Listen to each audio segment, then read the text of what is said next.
Hello guys, welcome to on Arora classes. तो कैसे हो आप सब? तो कैसी चल रही है आपकी स्टडी? बताओ फटाफट से। और आज हम स्टार्ट करने वाले हैं as we earlier discussed about this matter कि आज हम क्या स्टार्ट करेंगे। आज हम स्टार्ट करेंगे पेपर 2 की एमसीक्यू सीरीज़। कल हमने एमसीक्यू सीरीज़ करी थी पार्ट 1 की। तो अगर आपने अभी तक पार्ट 1 की एमसीक्यू सीरीज़ नहीं देखी है तो डिस्क्रिप्शन बॉक्स में लिंक है, please do watch that series, okay. और बताना भी सही कि आपको कैसी लगी वो सीरीज़ कमेंट सेक्शन में। और अगर आप मेरे चैनल पे न्यू हैं और अभी तक सब्सक्राइब नहीं किया है तो किस बात की देरी कर रहे हो? What are you waiting for? अभी जाओ, बेल आइकन को प्रेस करो और नोटिफिकेशंस को ऑन करो ताकि जो लेटेस्ट वीडियो अपडेट्स हैं वो आपको टाइम टू टाइम मिलते रहे। चलो तो स्टार्ट करते हैं आज का हमारा session which is based on paper 2 commerce MCQ series. और आज हम जो यूनिट स्टार्ट करने वाले हैं वो हमारी यूनिट से स्टेट्स की यूनिट, ठीक है। हम हमारी स्टैटिक्स की यूनिट से स्टार्ट करने वाले हैं। डेली 10 एमसीक्यूज़ करेंगे, उसके बेसिस पे हमारे सारे कॉन्सेप्ट क्लियर होते चले जाएंगे, ठीक है। जहाँ नीड होगी वहाँ हम नंबर ऑफ़ क्वेश्चंस बढ़ा देंगे। जहाँ मुझे लगेगा कि अब इस सीरीज़ में क्वेश्चन ज़्यादा होने चाहिए, इस वीडियो में ज़्यादा क्वेश्चन होने चाहिए, तो वो बढ़ा देंगे। आज हम जो क्वेश्चन कवर करेंगे that are 10 question in this video, ठीक है। नेक्स्ट वीडियो में हम अगर ज़्यादा होगा तो हम लोग ज़्यादा कवर कर लेंगे, ठीक है। चलो, so without any further due हम लोग स्टार्ट करते हैं एमसीक्यू सीरीज़ पेपर 2 कॉमर्स की, ठीक है। Statics MCQ part 1, okay. चलो स्टार्ट करते हैं। तो ये रहा फर्स्ट क्वेश्चन आप लोगों की कंप्यूटर स्क्रीन पे, ठीक है। चलो, विच of the following is not a mathematical mean, ठीक है। इनमें से कौन सा एक मैथमेटिकल मीन नहीं है, ठीक है। अब आप लोगों को बताना है कि मीन कितने टाइप्स के हो सकते हैं। देखो, हमारे पास एक तो मैथमेटिकल मीन होता है और एक पोजिशनल मीन होता है, ठीक है। तो अब इसमें से कौन सा बताना है कि इसमें से कौन सा मैथमेटिकल मीन नहीं है, ठीक है। कमेंट सेक्शन में अपने आंसर देते हुए चलना, लाइक यस्टरडे कि हम लोगों ने कमेंट्स में बताए थे कि कितने कितने सही हुए हैं, ठीक है। चलो, अब कौन सा इसमें से मैथमेटिकल मीन नहीं है, हम लोग सिंपल से स्टार्ट करेंगे, then we will move forward to the toughest question, okay. चलो स्टार्ट करें। Which of the following is not a mathematical mean, हमने क्वेश्चन पढ़ लिया है। अब इसका आंसर देखते हैं, फटाफट से कमेंट सेक्शन में बता दो कि इसका आंसर क्या होना चाहिए। तो इसका आंसर क्या होगा? इसका आंसर होगा मीडियन, क्योंकि मीडियन क्या है? मीडियन हमारे पास पोजिशनल मीन है। Median is not a mathematical mean. Median क्या होती है? मीडियन जो हमारे पास है, मीडियन हमारे लिए पोजिशनल मीन होती है। और बाकी सब arithmetic mean, harmonic mean and geometric mean, these three are the mathematical mean, means these are the mm and median are pm। यानी कि जो ये है ये पोजिशनल मीन है, पोजीशन के बेस पे आती है। और ये जो तीनों आते हैं ये हमारे पास मैथमेटिकल यानी कि मैथमेटिकल्स कैलकुलेशन के बेस्ड पे आती है, ठीक है। चलो नेक्स्ट क्वेश्चन देखते हैं हमारे पास, ओके। नेक्स्ट क्वेश्चन हमारा फर्स्ट क्वेश्चन से रिलेटेड है, ज्योमेट्रिक मीन से रिलेटेड क्वेश्चन है। Geometric mean of 3, 6 and x is 6, यानी कि इन तीनों का जो ज्योमेट्रिक मीन है वो क्या है? 6 है।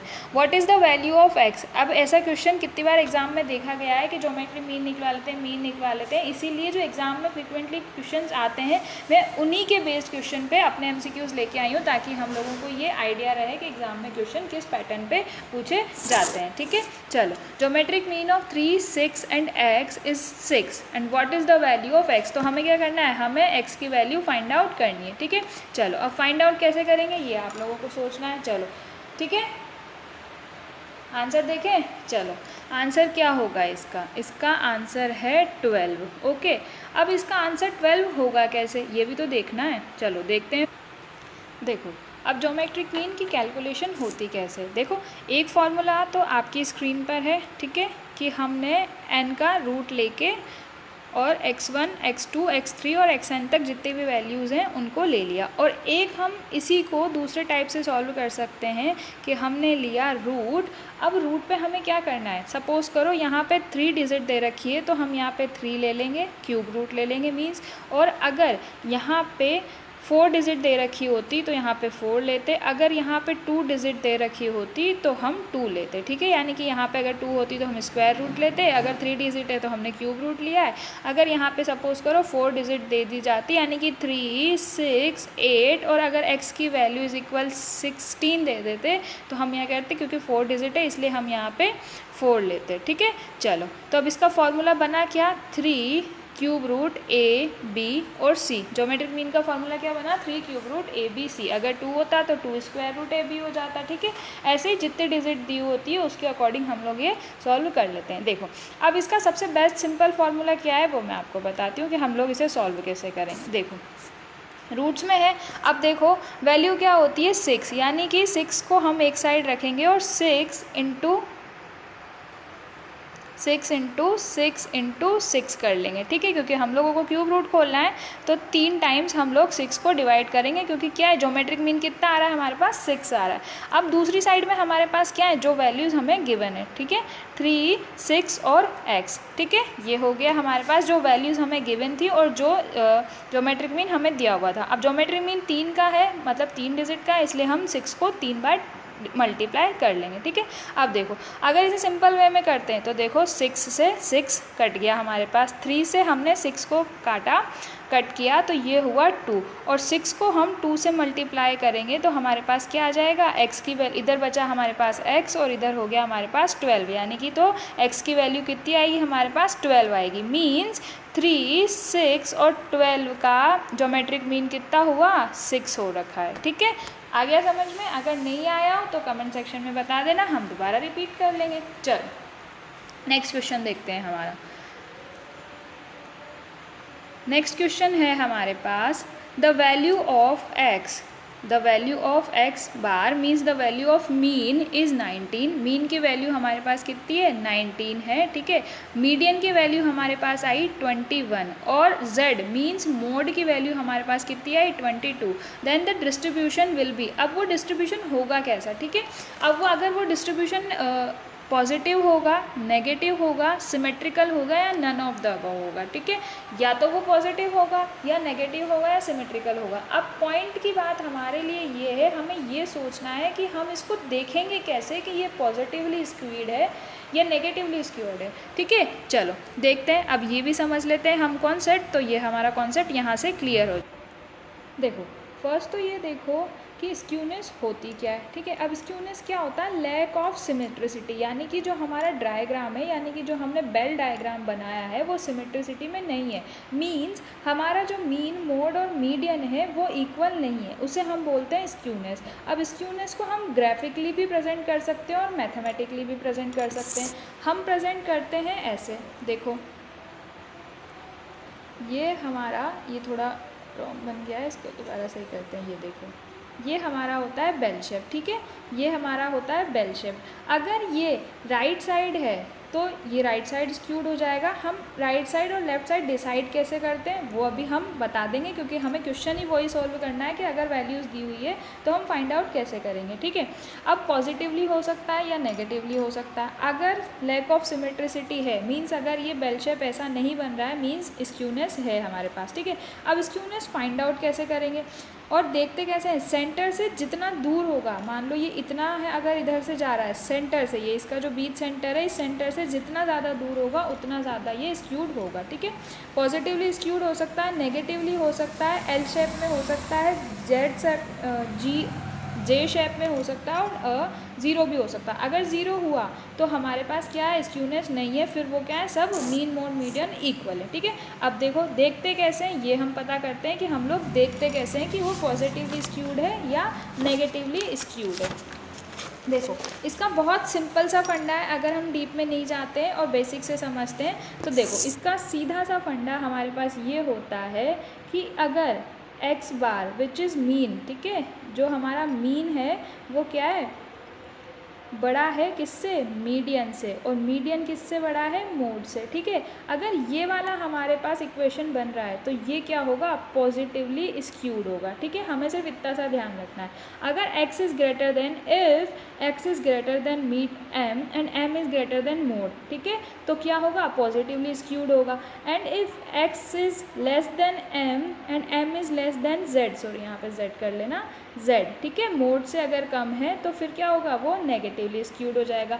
अब हमें क्या चेक करना है, देखो हमारी जो वैल्यूज़ दी हुई हैं which is x bar is 19, means x बार कितना है 19 है, m इज़ 21। अब हो गया ना कि हमारा x बार मीन्स हमारा जो मीन है वो तो मीडियन से कम हो गया और जो मीडियन है वो मोड से कम हो गया, because mode is 22 in this question, ठीक है। तो क्या हुआ, फिर कैसे पता चल गया, अब ये क्या हुआ, नेगेटिवली स्क्यूड हो गया, ये हमारे पास क्या हो गया, नेगेटिवली स्क्यूड हो गया, ठीक है। तो इसका आंसर क्या होगा कि ये नेगेटिवली स्क्यूड है, बिकॉज मैंने देखो एक्सप्लेनेशन भी यहाँ पे गिवन करी हुई है। Mean if less than median and median is less than mode then this is negatively skewed, ठीक है। If mean is more than median and median is more than mode then this is positively skewed, ठीक है। ये basic concept है, ऐसे ही आते हैं question और ऐसे ही हमें याद भी रखना है, ठीक है, ऐसे ही समझ के हमें करना है, ठीक है। चलो नेक्स्ट क्वेश्चन देखते हैं, question number 4, formula of measuring coefficient of skewness, ठीक है। स्क्यूनेस कर लिया, अब कॉफिशिएंट ऑफ स्क्यूनेस का फॉर्मूला क्या होता है, ठीक है, ये फॉर्मूला है। और फॉर्मूले का चार्ट मैं आपको जब स्टैटिक्स की वीडियोस करवाऊंगी या स्टैटिक्स के जब वीडियोस आएंगे हमारे पास, जब सेशन लेंगे तब मैं पूरा फॉर्मूला का चार्ट आपको उसमें प्रोवाइड करवा दूँगी, ठीक है। अभी आप सिर्फ इतना बताओ कि formula of measuring coefficient of skewness क्या होता है, ठीक है। इसमें हम लोग देर ना करते हुए, क्योंकि हम लोगों को पता है, क्योंकि इसमें कोई ट्रिक और टिप्स काम नहीं करेगी, हमें एज इट इज़ याद करना है। तो इसका फॉर्मूला क्या होता है, कोएफिशिएंट ऑफ स्क्यूनेस का, कोएफिशिएंट ऑफ स्क्यूनेस का फॉर्मूला होता है मीन माइनस मोड और डिवाइडेड बाय स्टैंडर्ड डेविएशन, ठीक है। स्टैंडर्ड डेविएशन से हम लोग डिवाइड कर देते हैं। चलो जंप करते हैं क्वेश्चन नंबर 5 पे। अब ये जो क्वेश्चन नंबर 5 है, इससे हमारे 3 और 4 क्वेश्चन कवर हो जाएंगे। चलो ठीक है, देखते हैं, आ जाओ। 2 लिस्ट दी हुई है, उन 2 लिस्ट से हमें मैच करना है, ठीक है। चलो लिस्ट 1 है और लिस्ट ए है और लिस्ट बी है। अब देखो, standard deviation, stratified random sampling, coefficient of association और mean is greater than mode. अभी हम लोगों ने स्क्यूनेस पढ़ी है, उसी से रिलेटेड क्वेश्चन लेके आए हैं, ठीक है। यानी कि सीक्वेंस वाइज चल रहे हैं कि जो क्वेश्चन में रिलेटेड हो रहे हैं हम वही क्वेश्चन करते हुए चल रहे हैं ताकि और क्लियरिटी आ जाए। चलो देखते हैं अब क्या है, हमें मैच करना है, ठीक है। अब देखो स्टैंडर्ड डेविएशन क्वेश्चन नंबर 5 का आंसर।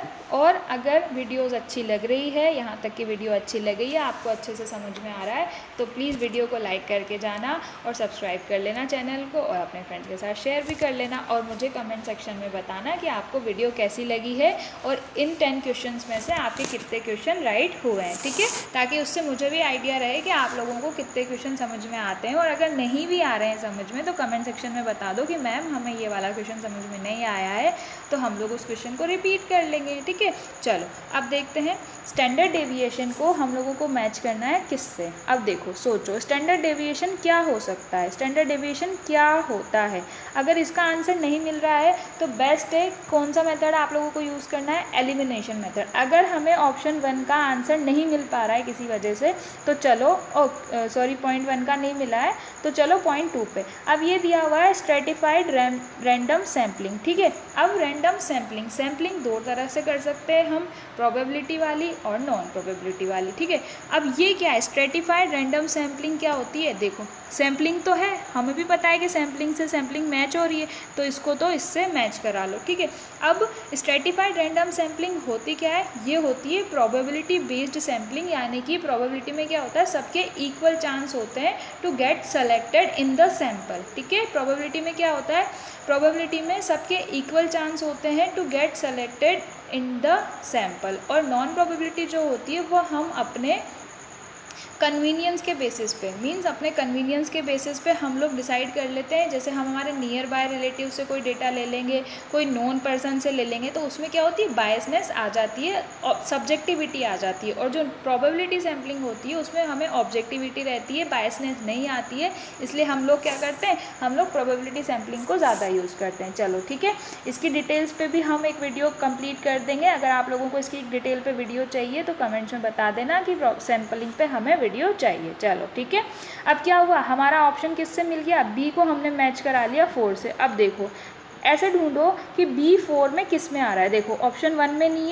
है, ऑप्शन 2 में नहीं है, ऑप्शन 3 में नहीं है। यानी कि हमारा आंसर क्या होगा, हमें एक ही क्वेश्चन से सिर्फ आंसर मिल गया कि हमारा आंसर क्या जाएगा, हमारा आंसर आएगा ऑप्शन नंबर 4। अब इससे हम मैच कराते हैं बाकी के हमारे क्वेश्चन देखो। उसके बाद क्या हुआ, coefficient of association. Coefficient of association क्या होता है, एनालिसिस ऑफ एट्रीब्यूट। हमें ये भी नहीं पता तो हम इसे भी छोड़ देते हैं। अब देखो हमने स्क्यूनेस तो पढ़ा हुआ है, अभी जस्ट पढ़ा है, ठीक है। अब क्या था, मीन अगर बड़ा हो मोड से तो क्या होता है, पॉजिटिवली स्क्यूड होता है, क्योंकि अगर मीन बड़ा है मोड से मतलब मीन बड़ा था मीडियन से और मीडियन बड़ा था मोड से, तो ऑब्वियसली मीन किससे बड़ा हुआ, मोड से भी बड़ा हुआ, तो ये क्या हुआ, पॉजिटिवली स्क्यूड हुआ। और फर्स्ट को अगर हम मिलाते हैं तो स्टैंडर्ड डेविएशन क्या होता है, मेजर ऑफ डिस्पर्शन, ठीक है, मेजर ऑफ डिस्पर्शन होता है। अब मेजर ऑफ डिस्पर्शन क्या होता है ये भी देखना है। तो मेजर ऑफ डिस्पर्शन क्या होता है कि कोई चीज़ या कोई डेटा कितना फैला हुआ है, उसका डिस्पर्शन कितना हुआ है, यानी कि वो कितने आगे तक और कितनी दूर तक फैला हुआ है, ठीक है, उसे बोलते हैं measure of dispersion.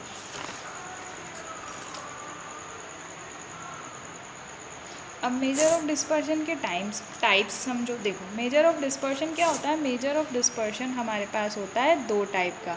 Measure of dispersion हमारे पास होता है दो टाइप का, ठीक है, एब्सोल्यूट होता है और रिलेटिव होता है। एब्सोल्यूट होता है और रिलेटिव होता है। तो एब्सोल्यूट में हमारे पास क्या आता है, एब्सोल्यूट में हमारे पास आता है रेंज आती है, क्वार्टाइल डेविएशन आता है, मीन डेविएशन आता है और स्टैंडर्ड डेविएशन आता है। तो हमारे पास क्वेश्चन में क्या गिवन था, स्टैंडर्ड डेविएशन था, because standard deviation is a measure of dispersion, ठीक है। तो हमने क्या करा, स्टैंडर्ड डेविएशन को मेजर ऑफ डिस्पर्शन से मैच कर लिया, ठीक है। तो हमारा ये वाला क्वेश्चन बन गया।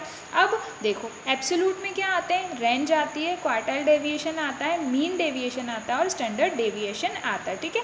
और रिलेटिव मेजर में क्या आता है, जो हमने एब्सोल्यूट में पढ़ा है उनके कॉफिशिएंट हमारे पास रिलेटिव में आ जाते हैं, मीन जिनके आगे कॉफिशिएंट हम लोग लगा देते हैं उन्हें हम रिलेटिव मान लेते हैं, ठीक है। तो रिलेटिव मेजर ऑफ डिस्पर्शन में क्या आएगा, coefficient of range, coefficient of quartile deviation, coefficient of mean deviation, coefficient of standard deviation और कॉफिशिएंट ऑफ वेरिएशन, ठीक है। तो ये क्या हो गए, ये हमारे पास हो गए रिलेटिव मेजर। तो ये होते हैं हमारे एब्सोल्यूट मेजर ऑफ डिस्पर्शन और रिलेटिव मेजर ऑफ डिस्पर्शन। तो स्टैंडर्ड डेविएशन क्या है हमारे पास, एब्सोल्यूट मेजर ऑफ डिस्पर्शन है। ये भी याद रखना कि स्टैंडर्ड डेविएशन क्या है, एब्सोल्यूट मेजर ऑफ डिस्पर्शन। तो इसका आंसर क्या होगा गाइज, इसका आंसर हुआ हमारे पास ऑप्शन नंबर 4, ठीक है। इस टाइप के जो मैच द फॉलोइंग टाइप के क्वेश्चन आते हैं ना, उनसे क्या है हमारे बहुत सारे कॉन्सेप्ट में मतलब 3 या 4 कॉन्सेप्ट हमारे एक साथ ही क्लियर हो जाते हैं। इससे अच्छा होता है कि इसी टाइप के क्वेश्चन हम लोग करते हैं। तो एक और इसी टाइप का क्वेश्चन हम लोग लेके आए हैं, चलो देखते हैं अब क्वेश्चन क्या बोल रहा है। वापस मैच द फॉलोइंग है, देखो सैम्पलिंग डिस्ट्रीब्यूशन है, डिस्क्रीट डिस्ट्रीब्यूशन है, मेजर ऑफ सेंट्रल टेंडेंसी है और पर्पसिव सैम्पलिंग है। अब सबसे पहले वो पिक करो जो आपको इजी लगता हो ऑप्शंस में, जहाँ 4 या 5 क्वेश्चंस दिए हुए हैं मैच द फॉलोइंग में, सबसे पहले उसको पिक करना चाहिए जो हमें 100% पता है कि ये वाला तो हमारा फिट है ही सही, इसका आंसर तो हमें पता है। देखो अब मेजर ऑफ सेंट्रल टेंडेंसी में क्या आता है हमारे पास, मेजर ऑफ सेंट्रल टेंडेंसी में क्या आता है, मोड, क्योंकि मीन मोड और मीडियन, ये क्या है, मीन मोड और मीडियन हमारे पास क्या है, मेजर ऑफ सेंट्रल टेंडेंसी। देखो अब सी में क्या हो गया, सी में हमारे पास 4 आ गया, तो हमारा ऑप्शन तो यहाँ से भी बन गया क्योंकि सी में 4 और किसी में है ही नहीं, ठीक है। अब सोचो पर्पसिव सैम्पलिंग, हमने अभी क्या पढ़ा था, सैम्पलिंग के टाइप पढ़े थे लास्ट वाले क्वेश्चन में, जिसने हमने क्या पढ़ा था, सैम्पलिंग कितने टाइप से कर सकते हैं, एक तो प्रोबेबिलिटी सैम्पलिंग होती है और एक नॉन प्रोबेबिलिटी बेस्ड सैम्पलिंग होती है, ठीक है। अब प्रोबेबिलिटी में क्या होता है कि प्रोबेबिलिटी के सबके चांसेस होते हैं। अब ये तो बोल रहा है पर्पसिव, यानी कि पर्पसफुली हमने किया है। तो अगर if we are doing purposive sampling then ये प्रोबेबिलिटी कैसे हो सकती है, क्योंकि ये तो पर्पसफुल है ना, हमने पर्पसली किसी सैंपल को सेलेक्ट किया है, तो ये प्रोबेबिलिटी तो हो ही नहीं सकती। प्रोबेबिलिटी तो जब होती जब सबके इक्वल चांस होते, ये तो पर्पसली हुई है, पर्पसफुली हमने किसी सैंपल को सेलेक्ट किया है, तो ये क्या हुई, ये तो हो गई नॉन प्रोबेबिलिटी बेस्ड सैम्पलिंग। ये क्या हुई, नॉन प्रोबेबिलिटी बेस्ड सैम्पलिंग। देखो अब हमारा ऑप्शन बन गया ना, हमें आंसर हमारा मिल गया एलिमिनेशन मेथड से। सी में हमारे पास आया था 4 और डी में हमारे पास आया था 3। बाकी के क्वेश्चन मिला लेते हैं। सैम्पलिंग डिस्ट्रीब्यूशन क्या होता है, काई स्क्वायर डिस्ट्रीब्यूशन है, और डिस्क्रीट डिस्ट्रीब्यूशन क्या है, पॉइजन सैम्पलिंग से आ जाता है हमारे पास। तो ये हमारा क्वेश्चन भी बन गया। तो इसका आंसर क्या आएगा, इसका आंसर हमारे पास आया ऑप्शन नंबर 3। हमने we have done 6 question in this series, ठीक है। अगर यहाँ तक कोई प्रॉब्लम है तो बता देना कमेंट सेक्शन में डाल के, जो क्वेश्चन समझ में नहीं आया उसे हम दोबारा डिस्कस कर लेंगे, ठीक है। और अगर मैं फिर बोल रही हूँ वीडियो अच्छा लगे तो प्लीज़ लाइक करके जाना वीडियो को, ठीक है। चलो वापस एक क्वेश्चन और ज्योमेट्रिक मीन से रिलेटेड। ये क्वेश्चन मैं नहीं करवाऊंगी क्योंकि मैंने ऑलरेडी 2 क्वेश्चन करा दिए। ये आपका होमवर्क है, आप खुद करोगे और मुझे कमेंट सेक्शन में आंसर करोगे, और आंसर कंपलसरी है, ठीक है। मेरे जितने भी लर्नर्स हैं जो इस वीडियो को देखेंगे, सबका आंसर कमेंट सेक्शन में होना चाहिए, उससे मुझे बहुत खुशी मिलेगी, ठीक है। तो कमेंट सेक्शन में इस क्वेश्चन का आंसर, ठीक है, बता देना। चलो मैंने फटाफट से हटा दिया है। अब देखो इफ़ मीन, अब देखो एक क्वेश्चन और है, क्वेश्चन नंबर 8 है I think. Mean is 28 and mode is 25, then value of median will be. अब मीडियन की वैल्यू क्या होगी ये बताना है। अब देखो इसका भी एक फॉर्मूला होता है कि हम लोग, और ये क्वेश्चन फिक्स है, ऑलमोस्ट हर टाइम ये क्वेश्चन आता ही आता है। इसे क्या बोलते हैं वो भी मैं अभी बता देती हूँ, और इसे हम लोग सॉल्व कैसे करेंगे वो भी अभी हम डिस्कस कर लेते हैं। इतना टेंशन की क्या बात है, जब हम हैं तो क्या गम है, हम सब पढ़ लेंगे, ठीक है। देखो अब जब इस टाइप के क्वेश्चन आता है, जब मीन या मोड दिया हुआ होता है या मीडियन दे देते हैं और मोड फाइंड आउट करना है, या जब हमारे पास सेंट्रल टेंडेंसी के मेजर में कोई 2 मेजर की वैल्यू दी हुई होती है और हमें third measure of central tendency find out करना होता है, तो हमारे पास फॉर्मूला लगता है एम्पेरिकल रूल का, ठीक है। अब एम्पेरिकल रूल का फॉर्मूला क्या होता है वो देखते हैं, ठीक है। तो एक फॉर्मूला सा हम सारे हमारे जितने भी क्वेश्चन हैं इनसे रिलेटेड, जिसमें 2 वैल्यूज़ दी होती है और हमें थर्ड वैल्यू फाइंड आउट करनी होती है, वो उसी से बन जाते हैं। देखो 1/3 मीन माइनस मोड, मैं यहाँ पे z लिख देती हूँ, ठीक है, क्योंकि स्पेस कम है हमारे पास, और इक्वल में हम क्या रखेंगे, mean minus median, mean minus median, यानी कि x बार माइनस m, ठीक है। ये हमारा एम्पेरिकल रूल का फॉर्मूला होता है। 1/3 x bar minus z is equal x bar minus m। ये हमारा बेसिक फॉर्मूला है एम्पेरिकल रूल का। इसी को हम आगे पीछे करके जो वैल्यू हमें फाइंड आउट करनी है वो वैल्यू हम फाइंड आउट कर लेते हैं, ठीक है। अब चलो अब हमें फाइंड आउट क्या करना है वो देखते हैं। तो इसका सॉल्यूशन देखते हैं हम लोग कि इसका आंसर होगा क्या। अब देखो इसका आंसर हमारे पास आएगा 27, but how, let's check it. चलो देखो अब हमने क्या करा, हमने जो ऊपर जो फॉर्मूला देखा था उसको हमने तोड़ मरोड़ के हमारी सिचुएशन के अकॉर्डिंग बना लिया, ठीक है। अब हमने क्या करा, हमने मोड का फॉर्मूला लगा लिया मीडियन निकालने के लिए, ठीक है। अब निकालेंगे कैसे ये देखो। अब हमारे पास क्या था formula, z is equal means mode is equal 3m means 3 median minus 2x bar means 2 mean, ठीक है। अब देखो जितनी वैल्यूज़ गिवन है सारी वैल्यूज़ इसमें पुट कर देते हैं। z की वैल्यू हमें गिवन है 25, तो हमने 25 रख लिया। मीडियन की हमें वैल्यू फाइंड आउट करनी है तो हमने 3m को 3m ही रखा। माइनस क्या करा, मीन की वैल्यू, और 2 मीन माइनस करना है तो 2 × 28 कर दिया। अब देखो 25 इज इक्वल 3m माइनस 56, क्योंकि यहाँ 28 को जब मल्टीप्लाई करेंगे तो 56 आ जाएगा हमारे पास। अब देखो आगे क्या करा हमने, जो 56 की वैल्यू माइनस में थी उसे हम अगर दूसरी साइड लेके जाएंगे तो 56 की वैल्यू प्लस में आ जाएगी। इन दोनों को जब प्लस करेंगे तो 81 आएगा। 81 को 3 से डिवाइड कर देंगे, क्योंकि यहाँ पे क्या है 3m है, और 3 को अगर मीडियन फाइंड आउट करनी है तो मीडियम छोड़ के 3 को डिवाइड कर देंगे 81 से, तो हमारे पास मीडियन कितनी आ जाएगी, हमारे पास 27। ये एक फॉर्मूला से हम बहुत सारे टाइप के क्वेश्चन सॉल्व कर लेते हैं, और इस टाइप के क्वेश्चन मोस्टली केसेस में एग्जाम में पूछे ही जाते हैं जब 2 वैल्यूज दी हुई होती है और हमें थर्ड वैल्यू फाइंड आउट करनी होती है, राइट। चलो नेक्स्ट क्वेश्चन देखते हैं। हमारा नेक्स्ट क्वेश्चन है हमारे पास question number 8। We have question number 8 on our screen. The question is if correlation is not perfect. Correlation क्या होता है, सहसंबंध। जो हिंदी वाले हैं उनके लिए कोरिलेशन मतलब सहसंबंध। The relation between 2 variable, how closed they are और हाउ डिपेंडेंट और how independent they are between each other, ठीक है। उन दोनों के बीच में क्या रिलेशन है, अगर रिलेशन है तो वो किस लेवल का है, मीन्स परफेक्ट है, लिमिटेड है, लीनियर है, कौन से डिजिट से कौन से डिजिट तक जा रहा है, लीनियर है, मतलब उसकी रेंज क्या है, ठीक है। तो रिलेशन क्या, कोरिलेशन मतलब दो जो वेरिएबल्स होते हैं उन लोगों के बीच में, उन दो वेरिएबल्स के बीच में रिलेशन फाइंड आउट करना कि कितना रिलेशन है और कितना क्लोजली रिलेट करते हैं, एक दूसरे से डिपेंडेंट हैं या इंडिपेंडेंट है। ठीक है, चलो देख लें। अगर नॉट परफेक्ट है, क्योंकि कॉरिलेशन के कितने टाइप होते हैं, कॉरिलेशन परफेक्ट हो सकता है, नॉट परफेक्ट हो सकता है, कैसे भी टाइप का हो सकता है। देखो, अगर कॉरिलेशन नॉट परफेक्ट है तो इट इज़ नॉन एज, किस नाम से जाना जाता है, परफेक्टली। परफेक्ट तो है ही नहीं, तो परफेक्ट कैसे जाना जाएगा, लीनियर भी नहीं है, नॉन लीनियर भी नहीं हो सकता, क्योंकि हमें क्वेश्चन में कोई चीज़ गिवन नहीं है। तो हम क्या बोलेंगे, अगर नॉट परफेक्ट है तो वो क्या है, लिमिटेड कॉरिलेशन है, क्योंकि वो परफेक्ट तो है ही नहीं, तो वो क्या है, लिमिटेड है। लिमिटेड केसेस में वो कोरिलेट करेंगे वेरिएबल एक दूसरे से। ठीक है, चलो नेक्स्ट क्वेश्चन देखते हैं। इसका आंसर लिमिटेड कोरिलेशन है। ठीक है, चलो next question we have question number 9। ठीक है, चलो okay.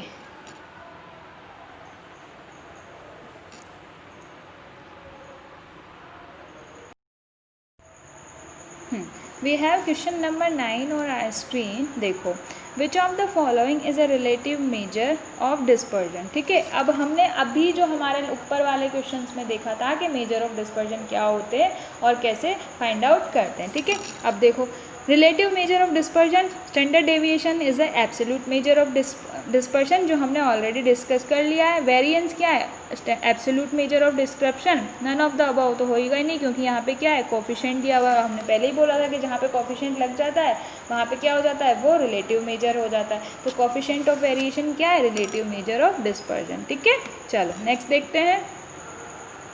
10th question, the last question हमारे पास क्या है, इफ़ सैम्पल साइज इंक्रीज, अगर हम सैम्पल साइज बढ़ाते हैं तो क्या सैम्पलिंग एरर पे क्या इफेक्ट आएगा। अगर हम सैम्पल साइज बढ़ाते हैं तो हमारा जो सैम्पलिंग एरर है उस पर क्या इफेक्ट आएगा। अगर हम सैम्पलिंग साइज बढ़ाएंगे तो क्या सैम्पलिंग एरर डिक्रीज हो जाएगी और इंक्रीज होगी, या जैसी थी वैसी रहेगी, या फिर नन ऑफ द अबव। तो गाइज, जब हम लोग सैम्पल साइज इंक्रीज करते हैं तो हमारी जो सैम्पलिंग एरर है वो क्या होती है, डिक्रीज होती है, क्योंकि अब क्या कर रहे हैं, हम सैम्पल्स ज़्यादा ले रहे हैं, ज़्यादा लोगों से इन्फॉर्मेशन कलेक्ट कर रहे हैं, तो क्या होगा, जो एरर होने के चांसेस हैं वो डिक्रीज होते चले जाएंगे। जब हम, आप खुद सपोज करो कि जब हमें कोई काम करना होता है, बेसिक चीज़ ये है कि जब हमें कोई काम करना होता है और अगर हम एक पर्सन से उसकी एडवाइस लेते हैं तो क्या होता है, वो एडवाइस देता है और अगर हम उसके बेस पे डिसीजन ले लेते हैं तो वो चांसेस क्या ज़्यादा होते हैं एरर होने के। और अगर हम बहुत सारे लोगों से कंसल्ट करके, बहुत सारे लोगों से एडवाइस लेके,